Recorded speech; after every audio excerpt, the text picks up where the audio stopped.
Hello చెప్పండి madam. ఏ faculty sir మీరు? ఆ? ఏ ఫ్యాకల్టీ మీరు?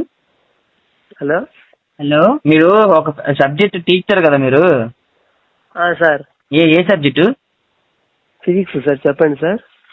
మీరు సబ్జెక్ట్ చెప్పడానికి వెళ్తున్నారా, మీరు ఇంకో దేనికైనా వెళ్తున్నారు స్కూల్కి? చెప్పండి సార్, పర్లేదు చెప్పండి. మీరు చేసే పనులు ఏంటి? స్టూడెంట్స్ అమ్మాయిలు మీరు ఏంటనుకుంటున్నారు? చేతి రాస్తున్నారంటే అమ్మాయిల మీద తేడా బిహేవ్ చేస్తున్నా ఎక్స్ట్రా తింటున్నావా? సార్ సార్ సార్ మీరు అలా అబద్ధం చేస్తున్నారు. ఏంటి నేను అట్లా చెయ్యను సార్. నేను చేయలే కాదు, నువ్వు ఎందుకు భయపడుతున్నావు? చేయలేను అయితే అరాలి మేము వచ్చినప్పుడు నువ్వు ఎక్స్ట్రా తింటున్నావు. ఆడాలంటే ఎలా భయపడుతున్నారు నీకు? నేను అన్నా, నా గురించి నీకు తెలియదు అన్నా. నేను ఎర్రిపోగా నీ గురించి నాకు తెలియదు. ఎర్రిపోగేస్తాలు అన్ని చేయడం అమ్మాయిలు అంటే ఎలా కనబడుతుంది?